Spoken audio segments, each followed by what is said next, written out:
नमस्कार। आज के इस खास शो में हम लोग चर्चा करने जा रहे हैं मुंबई के पूर्व पुलिस कमिश्नर परमबीर सिंह के बारे में। परमबीर सिंह ने सुप्रीम कोर्ट का दरवाजा खटखटाया है और उनसे अपील की है कि उनको प्रोटेक्शन दिया जाए। और आज की तारीख में जो भी हंगामा मुंबई से लेके और दिल्ली और संसद के अंदर और बाहर दिखाई दे रहा है, भ्रष्टाचार के सवाल पर, नेता, अधिकारी और अपराधियों के गठजोड़ के सवाल पर, तो उन सब को लेकर हम आज बात करेंगे श्री विजय शंकर पांडे जी से। विजय शंकर पांडे जी के बारे में मैं संक्षिप्त में ये बताना चाहता हूँ कि पांडे जी जब नौकरी की शुरुआत किए थे तब से लेकर और नौकरी से सेवानिवृत्त होने के बाद आज तक भ्रष्टाचार के सवाल पर और गवर्नेंस के सवाल पर उनका नजरिया बड़ा साफ रहा है। और वो नौकरी में रहते हुए भी या नौकरी के बाद भी उन्होंने कभी इस मामले को लेके अपना स्टैंड नहीं बदला। जबकि सामान्य तौर पर देखा जाता है कि प्रशासनिक अधिकारी जब तक नौकरी में रहते हैं तब तक तो चुप्पी साधे रहते हैं या आंख मूंदे रहते हैं इस तरह के मामलों में, और जब सेवानिवृत्त हो जाते हैं तो मोटी मोटी किताबें लिख के बहुत चिंता जताते हैं और उसमें सुधार की अपील करते हैं। तो इन सारे मसलों पर चूंकि पांडे जी का एक लंबा अनुभव रहा है और पांडे जी ने एक एक्टिविस्ट और प्रशासनिक अधिकारी दोनों भूमिकाओं में काम किया है और आज भी कर रहे हैं। तो मैं सबसे पहले तो यही जानना चाहूंगा पांडे जी से कि एक आमतौर पर ये चर्चा चल रही है कल परसों से कि परमबीर सिंह ने नौकरी में रहते हुए अपने इमीडिएट बॉस को या प्रोटोकॉल को ब्रेक करके सुप्रीम कोर्ट में जो अपील की है वो गैर संवैधानिक है और सिविल सर्विसेज कंडक्ट रूल के खिलाफ है। तो पांडे जी, इस पर आपका क्या नजरिया है, किस रूप में देखते हैं आप इसको? बहुत बहुत धन्यवाद मिश्रा जी इस चर्चा के लिए। देखिए, ये प्रश्न बहुत वर्षों से लोगों के दिमाग में हमेशा खटकता रहा है कि क्या सेवा में रहकर आप भ्रष्टाचार के मामले पर कुछ बोल सकते हैं कि नहीं, या आप किसी हायर अथॉरिटी को अप्रोच कर सकते हैं या नहीं, या आप न्यायालय जा सकते हैं कि नहीं। क्योंकि मेरा खुद का चूंकि व्यक्तिगत अनुभव इस मामले में थोड़ा सा उपयोगी सिद्ध होगा, इसलिए मैं उसको बताना चाहूँगा कि हम लोगों ने वर्ष 2010 में एक पब्लिक इंटरेस्ट लिटिगेशन फाइल किया था ब्लैक मनी के खिलाफ, ये कहते हुए कि देखिए ब्लैक मनी के बारे में सब बोल रहे हैं लेकिन कोई कुछ कर नहीं रहा और केंद्र सरकार एकदम दोषी है कुछ न करने के लिए। ये कहते हुए करीब 16 लोग, जिसमें रिवेरो साहब भी शामिल थे और लिंडो साहब भी शामिल थे, बहुत बड़ी हस्तियां शामिल थी, हम लोग गए, मैं भी उसमें एक पिटिशनर था। इस मामले को लेकर मुझे राज्य सरकार ने आरोप पत्र दिया कि आपने कॉन्डक्ट रूल का वायलेशन कर दिया। मुझे मिश्रा जी, मैं आपसे बताऊं, मैं शुरू से जब से मैं भ्रष्टाचार के खिलाफ बोलता रहा, मुझे आज तक कभी एक लेश मात्र कभी शक नहीं हुआ कि भ्रष्टाचार के खिलाफ लड़ने या देश के हित में बात करने से कभी कोई कॉन्डक्ट रूल वायलेट हो सकता है। मैंने ज्यादा इसकी व्याख्या या रूलिंग्स नहीं देखी, ना मैंने कभी इस बारे में किसी से चर्चा की, लेकिन मुझे ये एकदम हृदय से बड़ा स्पष्ट था कि देश के हित में बात करना, भ्रष्टाचार के खिलाफ बोलना और भ्रष्टाचार के मामलों को उजागर करना किसी भी सेवा नियमावली का या कॉन्ट्रैक्ट रूल का उल्लंघन कैसे हो सकता है, ये मुझे कभी समझ में नहीं आया था। लेकिन वर्षों बीत गया, किसी ने मुझसे ये सवाल पूछा भी नहीं कि आप सेवा में रह के ऐसा कैसे कर रहे हो। अंत में जब ये उत्तर प्रदेश सरकार में मायावती सरकार ने जब मुझे ये आरोप पत्र दिया कि आप कैसे चले गए सुप्रीम कोर्ट में PIL लेकर ब्लैक मनी के, देखिए ब्लैक, उसमें कांग्रेस की सरकार थी और वो ब्लैक मनी के मुद्दे पे बहुत दबाव में थी, तो केंद्र सरकार से चिट्ठी भेजी गई मायावती सरकार को कि देखो भाई, ये अधिकारी तुम्हारा जो है हमारे ही खिलाफ, हमारी नीतियों के खिलाफ सुप्रीम कोर्ट में चला गया, इसको जरा दंडित करो। उस पर आरोप पत्र मिला और जैसा कि होता है राज्य सरकारें जैसा करती हैं, आप जानते हैं, मनमाना खेल चलता है, उसे मुझे कोई कहने में शक शुबा नहीं है, वो लटकाए रहे। मैं अंत में मुझे सुप्रीम कोर्ट जाना पड़ा। मैं सुप्रीम कोर्ट, मैंने इसको मामले को उठाया, अपील किया। का जजमेंट 24 सितंबर 2014, आप उसको अगर कोई पढ़ना चाहे पढ़ ले। उसमें उन्होंने बड़ी छोटी सी बात कही और इतनी बड़ी बात उससे एक दो सेंटेंस में कह दी जिससे पूरे देश के कॉन्डक्ट रूल का परिदृश्य बदल जाता। उन्होंने सिर्फ इतनी बात कही कि सेवा में रहते हुए किसी भी सरकारी कर्मचारी का कोई भी अधिकार किसी नागरिक के अधिकारों से कम हो ही नहीं सकता। जो काम एक नागरिक कर सकता है अपने अधिकारों की रक्षा के लिए, संवैधानिक अधिकारों की रक्षा के लिए, अन्य कानूनी अधिकारों की रक्षा के लिए, अगर कोई नागरिक कहीं भी जा सकता है, सुप्रीम कोर्ट जा सकता है, तो कर्मचारी या सरकारी सेवा में रहने वाले का अधिकार लेश मात्र कम नहीं होता। इसका मतलब है कोई भी कॉन्ट्रेक्चुअल कभी भी आपको वो काम करने से नहीं रोक सकता जो काम कोई भी सामान्य नागरिक अपने अधिकारियों की सुरक्षा के लिए करता है।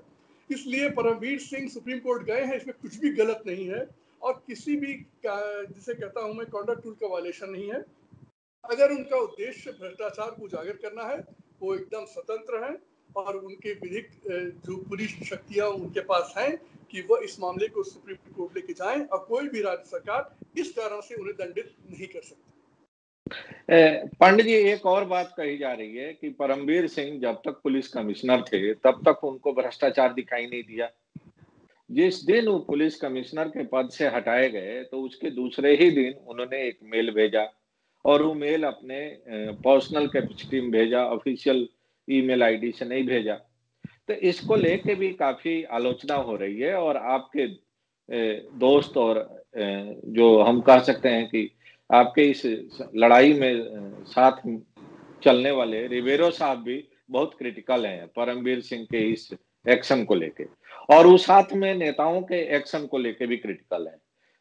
और रिवेरो साहब का कहना है कि जो गठजोड़ बना है ये बहुत गलत है और इसके विरुद्ध कड़ी से कड़ी कार्रवाई होनी चाहिए, चाहे वो नेता उसमें शामिल हो, अधिकारी शामिल हो या माफिया शामिल हो। आपका क्या मानना है कि परमवीर सिंह का जो एक्शन है वो उस ट्रांसफर का रिएक्शन है या सचमुच वो सीरियस है इस भ्रष्टाचार से लड़ने के लिए? मिश्रा जी, रिवेरो साहब बहुत ही निर्भीक और बहुत ही साहसी अधिकारी रहे हैं और वो हम लोगों के साथ, हम लोगों ने मिलकर बहुत वर्षों तक भ्रष्टाचार के खिलाफ काम किया है। वो जो कह रहे हैं अक्षरशः सही है कि देखिए, भ्रष्टाचार लोगों को तब दिखता है जब वो भ्रष्टाचार के कारण होने वाली पैदा हुई परिस्थितियों से उनका अहित होने की उनको भय पैदा हो जाता है। जैसे इस मामले में अगर आप देखें, ये बात बिल्कुल कहना सही है कि जब तक आप कुर्सी पे बैठे थे तब तक आपने कुछ भी नहीं किया। मिश्रा जी, यही रोना इस देश का पूरा है। हमारे देश में सबको पता है अंदर क्या हो रहा है। मैं इस जो घटनाक्रम मुंबई में हुआ, इसको लेकर मैं काफी प्रसन्न हूँ कि ये जो सड़न है ये खुलकर कुछ तो बाहर आई। आप मिश्रा जी उत्तर प्रदेश आते हैं, क्या आपको नहीं पता कि सारी सरकारें खनन से खुलकर वसूलती हैं? और मैं आपके प्रोग्राम में साफ कह रहा हूं, प्रति ट्रक 5,000 से 7,000 रुपए की रिश्वत मुख्यमंत्री, उनके नीचे के मंत्री, उनके अधिकारी वसूल रहे हैं दशकों से। क्या इसमें सारी मशीनरी शामिल नहीं? क्या इसमें सारे लोगों को पता नहीं? क्या मुख्य सचिव को पता नहीं या डीजीपी को पता नहीं कि उस विभाग के सचिव को पता नहीं या किसी सीबीआई को पता नहीं, ईडी को पता नहीं? ये सब इस खेल में अपने अपने स्वार्थ को लेकर शामिल है, इसलिए चुप है। कोई भी बोलने को तैयार नहीं है कि जो हो रहा है वो गलत हो रहा है। आप देखिए कि उसी खनन उसकी शिकायत की गई, सीबीआई जांच के आदेश हाईकोर्ट ने दिए, सिवाय छोटी चिड़ियों को छोड़कर, चूहों को छोड़कर, जो किंगपिन हैं, जो मुख्यमंत्री हैं, जो मंत्री हैं, जो सचिव थे, जेल गए नहीं गए। और सबको पता है क्योंकि इसमें राजनीतिक समझौते होते हैं। इस देश में हर चीज सड़ गई, इसको कहने में मुझे कोई दुख नहीं, लेकिन ये यथार्थ है। जो बंबई में हुआ ये हर प्रदेश में हो रहा है, हर जिले में हो रहा है। क्या आपने ये नहीं सुना कि थाने बिकते हैं और एसएसपी और डीआईजी और डीजी और ये लोग पैसे वसूलते हैं? ये आप सुन रहे हैं ना वर्षों से। यही बिकना तो मुंबई में आज निकल कर आ गया है, कुछ भी नया नहीं है। बड़े बड़े मामले सारे दबाए जाते हैं। चीनी मिलों के का घोटाला हुए 10 साल हो रहा है, सीबीआई जांच चल रही है, किसी कोई गया जेल? जिसने पैसा खाया वो राजनीति कर रहा है, मुख्यमंत्री प्रधानमंत्री बनता है। आप दूसरा देख लीजिए, क्या आपको नहीं मिश्रा जी जानकारी कि हर साल चीनी मिलों से राज्य सरकारें वसूलती हैं एक मुश्त धनराशि। शराब से अधिकारी और नेता हजारों करोड़ कमाते हैं हर साल, किसको नहीं पता, बोलने वाला कोई नहीं। और ये चीजें देखिए, मैं तो इसको बड़ा अच्छा संकेत मानता हूं कि कम से कम दो बेईमान लड़े तो और बात निकल के तो आई।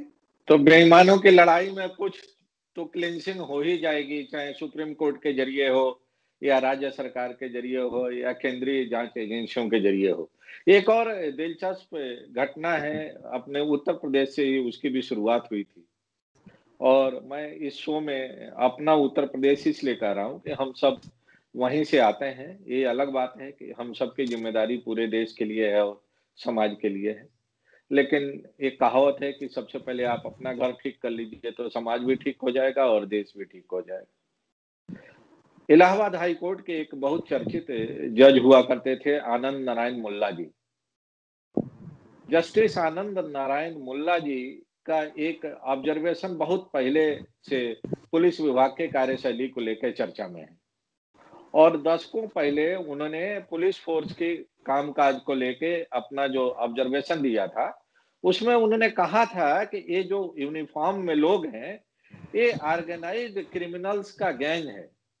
इनकी कार्यशैली और ऑर्गेनाइज्ड क्रिमिनल्स गैंग की जो कार्यशैली है उसमें बहुत फर्क नहीं है। फर्क इतना ही है कि यूनिफॉर्म में करते हैं और वे लोग प्लेन क्लॉथ्स में करते हैं। अभी शायद आपकी जानकारी में आया होगा, उत्तर प्रदेश के बस्ती जिले की एक घटना आई है चर्चा में। वहां के एक सब इंस्पेक्टर ने एक निर्दोष लड़की को पहले तो जबरन उसके साथ दोस्ती करने की कोशिश की। जब लड़की और उसके घर वालों ने एतराज किया तो उसके पूरे परिवार के विरुद्ध फर्जी मुकदमे लगा दिए दर्जनों। और उसके बाद जब लड़की के घर वालों ने शिकायत की तो उस शिकायत पर उस सब इंस्पेक्टर को क्लीन चिट दे दिया गया, और उस क्लीन चिट देने में दर्जनों पुलिस के अधिकारी शामिल थे, जिले से लेकर ऊपर तक के। और जब बाद में किसी तरह उस लड़की का परिवार लखनऊ पहुंचा और उसने धमकी दी कि अगर उसको न्याय नहीं मिला तो वे लोग आत्महत्या करने पर मजबूर होंगे, तब फिर किसी तरह से दोबारा जांच हुई और जांच में पाया गया कि वह सब इंस्पेक्टर गलत था और जो अधिकारी उसको बचा रहे थे वे सब गलत थे, और कल सब इंस्पेक्टर की गिरफ्तारी हुई है। गोरखपुर जोन के एडिशनल डीजी हैं अखिल कुमार, भारत सरकार में भी रहे हैं बहुत दिन तक, उत्तर प्रदेश में भी कई जिलों में रहे हैं, और माना जाता है कि बहुत अच्छा उनका ट्रैक रिकॉर्ड है पुलिसिंग के मामले में। तो उनके इंटरवेंशन के बाद, महिला आयोग के इंटरवेंशन के बाद जाके उस महिला और उसके परिवार को न्याय मिला है। कहा यह जा रहा है कि जिस तरह के आरोप परमबीर सिंह ने लगाए हैं वहां के गृह मंत्री के ऊपर, उसी तरह का आरोप तो नोएडा के पूर्व एसएसपी वैभव कृष्ण ने भी लगाए थे उत्तर प्रदेश के कुछ अधिकारियों पर। तो उन अधिकारियों के विरुद्ध तो कोई कार्रवाई नहीं हुई, और परमबीर सिंह के लगाए हुए आरोपों की जांच हो रही है अलग अलग क्वार्टर से, और वहां के सरकार से इस्तीफा मांगा जा रहा है। तो ये जो डुअल स्टैंडर्ड है इसको आप किस रूप में देख रहे हैं? और आनंद नारायण मुल्ला जी की जो टिप्पणी रही है इस यूनिफॉर्म क्रिमिनल्स के बारे में, इसके बारे में आपका क्या कहना है? देखिए मिश्रा जी, एक बात हम लोग समझ लें कि जो राज्य सत्ता है, तो राज्य सत्ता, असली सत्ता जो है वो पुलिस से एग्जीक्यूट होती है, उसी के माध्यम से राज्य अपनी सत्ता चलाती है। तो सारी शक्तियां, जो राज्य की शक्तियां, वो अंत में सिर्फ पुलिस के पास जाती है, और यही व्यवस्था हमारे देश में है। इसलिए सबसे ज्यादा अगर किसी व्यवस्था को ठीक से चलाने का कोशिश व्यवस्था को करना होता है, वो होती है पुलिस की व्यवस्था, क्योंकि वो राज्य के अंतिम छोर पर वो पहुंचता है। मिश्रा जी देखिए, मैं अपना अनुभव से आपसे कहना चाहूंगा कि ये सारी की सारी समस्या ऊपर से शुरू होती है। पुलिस बल में देखिए, मुझे बहुत लंबा अनुभव है इनके साथ काम करने का, मैं इनको बिल्कुल दोष नहीं देता, और मैं सामान्य जो सोच है उसके खिलाफ मैं बोल रहा हूँ। मैं जानता हूँ अच्छी तरह से पुलिस बल नीचे नियंत्रण में आपके काम करती है, ऊपर के लोगों में काम करती है, राजनीतिक सत्ता के नीचे काम करती है, वरिष्ठ पुलिस अधिकारियों के नीचे काम करती है, वरिष्ठ प्रशासनिक अधिकारियों के नीचे काम करती है। ये सारा दोष ऊपर बैठे लोगों का है, जिन्होंने इसको अपना एक टूल बना लिया है धन वसूली का, अपने विरोधियों को तंग करने का, अपने विरोधियों को परेशान करने का, उन्हें हैरस करने का। जब आप एक बार ऊपर से ये छूट देते हो लूट खसोट की, तो देखिए वो पुलिस वाला भी पूरी सत्ता लेके बैठा है। मैंने ऐसा कहा कि उसके पास अंतिम सत्ता उसके पास है। वो आप क्या समझते हैं, आप तो लूट मचाइए ऊपर, वो धर्मात्मा बना हुआ बैठा रहे, उसके हाथ में सत्ता है, वो तो तुरंत उसका दुरुपयोग करेगा। वो देखता है ऊपर बैठे आप इतनी लूट खसोट कर रहे हो। मिश्रा जी, मुझे अब तक एक भी मुख्यमंत्री या कोई ऐसा मंत्री नहीं मिला जिसने पुलिस का दुरुपयोग न किया हो, और अपने हर तरह से किया। और इसी के कारण आज ये दुर्दशा देख रहे हैं आप कि लोगों को पुलिस थाने में जाने से डर लगता है। मैं इसके लिए पुलिस बल को बिल्कुल दोष नहीं देता, मैं सारा दोष देता हूँ इस भ्रष्ट राजनीतिक व्यवस्था। और जो भी ये मांग करता है कि पुलिस को स्वतंत्र कर दिया जाए, वो और भी बड़ी बेवकूफी की बात करता है। जो सत्ता, जिसके पास सबसे ज्यादा सत्ता, उसके पास सबसे ज्यादा कठोर नियंत्रण होना चाहिए। कुछ लोग ये कहते हैं स्वतंत्र कर दो, स्वतंत्र कर दो, यही तो असली सत्ता है।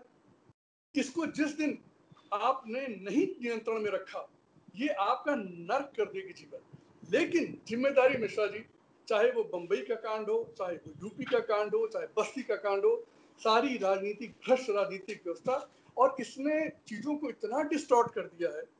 हजारों करोड़ रुपए चाहिए आपको चुनाव लड़ने के लिए, आपको हजारों सैकड़ों गुंडे चाहिए चुनाव लड़ने के लिए, आपके आधे 50% विधायक और सांसद अपराधी हैं।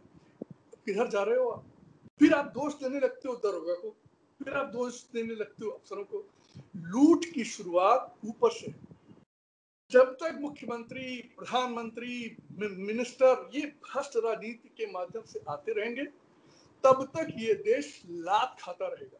यहाँ की जनता लतियाई जाती रहेगी, जो मैं क्रूर शब्दों में कह रहा हूँ। और ये जनता को समझना पड़ेगा कि तुम कारा पेट क्या अभी लात खाने से नहीं धरा, कि अभी भी ऐसे लोगों को चुनते हो जात, धर्म, पैसे और बाहुबल से, जो तुम्हें आते ही लतियाने लगते हैं, लेकिन तुम्हारा पेट ही नहीं भर रहा है। अभी भी तुम्हें वही सब दिखती है। मिश्रा जी, जो बंबई में हुआ है वो प्रत्येक प्रदेश में हो रहा है कमोबेश। इसको मैं कहना चाहता हूँ बड़े स्पष्ट शब्दों में। उत्तर प्रदेश में मैंने आपको उदाहरण दे दिए, खुले आम वसूली होती है, प्रतिदिन प्रति ट्रक पर वसूली होती है। यही काम आपका ट्रांसपोर्ट डिपार्टमेंट में होता है। विभाग का नाम तो लीजिए आप, राजस्व विभाग में आप कोई काम करा के दिखा दो, लेखपाल से करा के दिखा दो आप। मैं चैलेंज करता हूँ, मुझे भी कुछ करना पड़ता है तो मुझे प्रमुख सचिव और कमिश्नर से बात करनी पड़ती है कि भाई ये जरा करा दो, सीधे कोई सुनता ही नहीं। मिश्रा जी, हम उस मुकाम पे पहुंच गए देश के रूप में जहां हम लोग वर्षों से समस्याओं को कारपेट के नीचे डालते चले आ रहे हैं, आंख मूंद के बैठे हैं। ये भ्रष्ट राजनीति, सड़ी राजनीति, काले पैसे, बाहुबल और जात धर्म के चार चौपायों पे खड़ी राजनीति ने सब सत्यानाश कर दिया है। ये परमवीर उसी के प्रोडक्ट है, जो गृह मंत्री जी उसी के प्रोडक्ट हैं, उनको प्रोटेक्ट करने वाले उसी के प्रोडक्ट हैं, हमारा प्रदेश के सारे नेता उसी के प्रोडक्ट हैं। और हम लोग चूंकि राजनीतिक व्यवस्था के पास ही सारी ताकत है, इसलिए बाकी लोग उससे अपने अपने स्तर पर लड़े। लेकिन बदलाव तभी होगा जब ये भ्रष्ट राजनीति हम लोग समाप्त करें। एक आखिरी विषय है एनएन बोहरा कमेटी की रिपोर्ट के बारे में। और बताया जाता है कि एनएन बोहरा कमेटी का गठन ही हुआ था मुंबई में पुलिस, अपराधी और नेताओं के गठजोड़ को तोड़ने के लिए। और उस समय मुंबई में अंडरवर्ल्ड का कब्जा था और उस अंडरवर्ल्ड की गिरफ्त में वहां का पूरा पुलिस प्रशासनिक अमला था और राजनेता भी थे। तो उस गठजोड़ को तोड़ने के लिए एनएन बोहरा उस समय जो देश के गृह सचिव भी थे, बाद में राज्यपाल भी रहे, उनकी अध्यक्षता में एक कमेटी बनी थी और उसने काफी विस्तृत रिपोर्ट दिया था कि किस तरह से इस नेक्सस को तोड़ा जा सकता है। आज उस रिपोर्ट की क्या स्थिति है, उसको लागू करने में क्या दिक्कतें आई, इतनी सरकारें बदल गई लेकिन रिपोर्ट आज भी धूल में दबी जा रही है। इसको आप क्या मानते हैं, क्या मजबूरी है सरकारों के सामने उसको लागू करने में? देखिए, हमने एनएन बोहरा रिपोर्ट को देखा तो नहीं, क्योंकि वो पब्लिक नहीं की गई, अभी वो गोपनीय रखी गई है। लेकिन जो मैं उसके बारे में पढ़ पाया, जो मैं अपना अनुभव, मेरा जो समझ है, उसे कुछ भी नया नहीं कहा गया है। मिश्रा जी, आप बंबई के नेक्सस की बात कर रहे हैं। आपको हर जिले में अपराधी और पुलिस और प्रशासन और नेता की गठजोड़ दिखती है। आप जिले का नाम दीजिए, मैं अभी आपको बता देता हूँ वहाँ का कौन अपराधी है और कौन कौन जो है उस गठजोड़ में शामिल है। एनएन वोरा साहब ने कुछ लिखा होगा इसी गठजोड़ के बारे में, बड़े बड़े नेताओं का कोई नाम ले लिया होगा, इसलिए वो रिपोर्ट बाहर नहीं आ रही, क्योंकि हमारे देश में नेताओं के बीच में गठजोड़ है। ये एक दूसरे के भ्रष्टाचार के पीछे कभी नहीं पड़ते, सिर्फ उस सीमा तक पड़ते हैं जिसे दबाकर राजनीतिक अपना लाभ उठा लें। आप किसी भी सरकार को आने दीजिए, दूसरी सरकार को कहते हैं ये चुनाव में, हम आए तो 1 हफ्ते में जेल, 1 घंटे में जेल, आते हैं 5 साल काटते हैं और वही करके चले जाते हैं जिसके खिलाफ बोल कर आए थे। ये सारे देश के नेताओं का यही हाल है, इनका यही चरित्र है। देखिए मिश्रा जी, आप जब दलदल और कीचड़ से चल कर आते हैं तो आप ये कैसे कह सकते हैं कि हमारे ऊपर दाग धब्बा और कीचड़ नहीं लगेगा? आप कभी साफ रास्ते पे चले हैं? इन राजनीतिज्ञों से पूछिए, कभी चले हैं? कभी? मेरा स्पष्ट कहना है कि ये जितने एक नहीं मिलेगा इस देश में, आज आपको एक नहीं मिलेगा जो साफ रास्ते पर चलकर राजनीति कर रहा हो। तो दलदल और कीचड़ से लथपथ लोग हैं, ये इनके सामने कितनी रिपोर्टें आप रख दो, ये करेंगे क्या? अपनी गर्दन खुद काटे। आज ये खोल देंगे एनएन वोरा रिपोर्ट, तो दूसरे जो लोग प्रभावित तो खोल देंगे आपकी रिपोर्ट, आप कहाँ जाएंगे फिर? ये साफ गठजोड़ है मिश्रा जी। आप उत्तर प्रदेश में देख रहे हो, 5 साल एक सरकार लूटती है, चुनाव में कहते हैं अभी आए तो जेल भेजे, 5 साल वो भी वही करके चलिए, फिर अगला कहता है अगर हम आ गए तो दोनों को भेज देंगे, 5 साल खत्म होने वाला है। और ये जब तक हम लोग जीवित है तब तक चलेगा, जब तक ये राजनीति का भ्रष्टाचार जो सड़ गया है। हमारे IRI में हम लोग के सहयोगी थे लिंडो साहब, जो चीफ इलेक्शन कमिश्नर थे, उन्होंने कहा था कि पॉलिटिशियन जो है कैंसरस है, ये कैंसर है, इसको काटना पड़ेगा, इसका ऑपरेशन करना पड़ेगा, इससे इस दबाव से सुधरने वाला नहीं। तो मिश्रा जी, समय की जरूरत है कि ये सब चीजें जो मुंबई में निकली है, मुंबई में निकली, बड़ी अच्छी है। कम से कम इससे लोगों को जो सड़न है वो खुल के दिखे, नहीं तो अंग्रेजी पढ़ने वाले और रिपोर्टें देखने वाले ही लोगों को पता लग पाता है। ये गांव देहात में जो लोग सरकार बना रहे हैं उन्हें भी कुछ जरा पढ़ने को मिल जाए कि कितनी सड़न में जी रहे हो और तुम्हारा जीवन। मैं आपसे विशेष बड़ा दुख होता है, मुझे शर्म आती है कहते हुए, क्योंकि मैं व्यवस्था का पार्ट रहा हूं इतने सालों तक, कि हमारे अधिकांश नागरिकों का जीवन में कुछ भी नहीं, न उनका कोई आत्मसम्मान है, न उनकी कोई इज्जत है, न उनके कोई कानूनी अधिकार है। वो ऐसा जीवन जी रहे हैं कि उनको कुछ पता ही नहीं कि एक लोकतांत्रिक देश में जहाँ संविधान और रूल ऑफ लॉ लागू है, वहां पर उनकी जिंदगी क्या, उन्हें कुछ पता नहीं। बहुत बहुत धन्यवाद इतनी महत्वपूर्ण जानकारी साझा करने के लिए। Thank you.